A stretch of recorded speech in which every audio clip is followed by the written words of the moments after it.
MDH biryani મસાલા, પારંપરિક બિરયાનીનો અસલી સ્વાદ. असली मसाले सच सच MDH દિલ્હી વિસ્ફોટમાં તપાસો ધમધમાટ ચાલી રહ્યો છે. માસ્ટરમાઇન્ડ સુધી પહોંચ્યા તપાસના તાર. આપણે કહી દઈએ કે જમ્મુ કાશ્મીરના શોપિયાનો મૌલવી ઇરફાન અહેમદ સકંજામાં લઈ લેવાયો છે.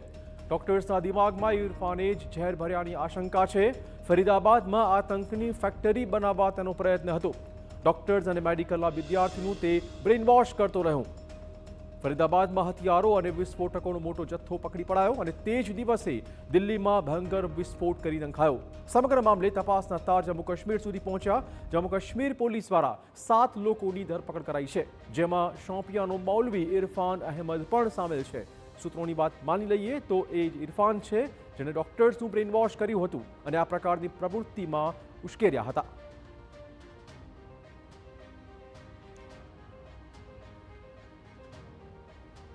તો માસ્ટર માઇન્ડ સુધી તાર પહોંચ્યા હોવાની વિગતો હાલમાં મળી રહી છે. મૌલવી ઇરફાન અહેમદ આવ્યો છે સકંજામાં.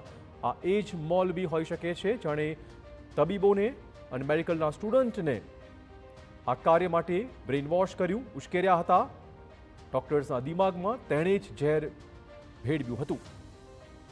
ફરીદાબાદને આતંકની ફેક્ટરી બનાવવાનો તેનો પ્રયત્ન. તો વિસ્ફોટનો માસ્ટર માઇન્ડ હાલમાં સકંજામાં આવ્યો હોવાના સમાચાર છે.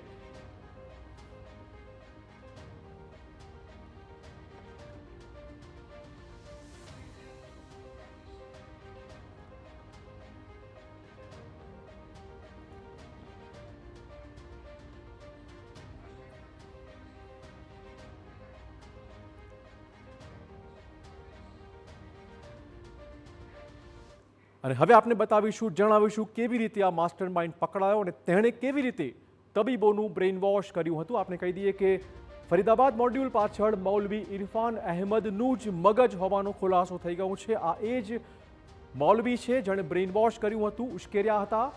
આ મોડ્યુલ પાછળ મૌલવીનો હાથ. ઇરફાન શ્રીનગરના નોગામની એક મસ્જિદમાં મૌલવી તરીકે ફરજ બજાવતો હતો, જેને પકડી પડાયો છે. આ વિસ્ફોટનો માસ્ટર માઇન્ડ છે. ખતરનાક પ્લાન અંતર્ગત સરકારી મેડિકલ કોલેજમાં લીધી હતી તેણે એન્ટ્રી. અહીંથી તેણે શરૂઆત કરી હતી આખા ષડયંત્રને પાર પાડવાની, પરંતુ તે તેના ષડયંત્રમાં નિષ્ફળ નીવડ્યો છે. મેડિકલના સ્ટાફ, વિદ્યાર્થી અને ડોક્ટર સાથે ઇરફાન સતત વાતચીત કરતો રહ્યો હતો અને આ વાતચીત દરમિયાન તે તબીબોનું બ્રેઇન વોશ કરતો હતો, ઉશ્કેરતો હતો. આ ઉપરાંત સામેનાની માનસિકતા જાણ્યા બાદ મૌલવી તેની જ પોતાની ચાલ અજમાવતો, કેવી રીતે ટ્રેપમાં લેવો તે મુખ્ય કામ આ મૌલવીનું હતું અને તેણે જ આ તબીબોને બ્રેઇન વોશ કરી ઉશ્કેર્યા હતા.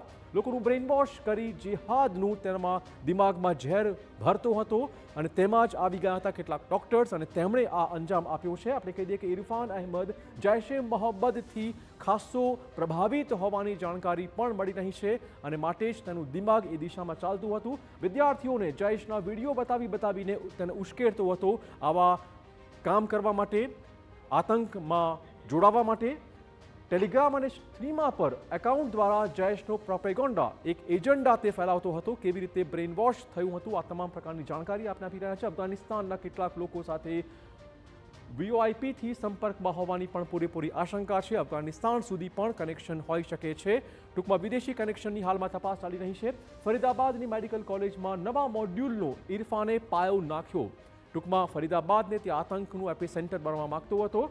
દિલ્હી વિસ્ફોટથી જોડાયેલા ઉમર સીધો જ ઇરફાનના હતો સંપર્કમાં. આ પ્રકારની માહિતી પણ પૂછપરછ દરમિયાન સામે આવી છે. તો આપણે કહી દઈએ કે જે રીતે આ આખું ષડયંત્ર ઘડવામાં આવ્યું હતું, એક દિલ્હીમાં 26મી જાન્યુઆરીએ મોટો આતંકવાદી હુમલો કરવાની ફિરાકમાં હતા તમામ આતંકવાદીઓ.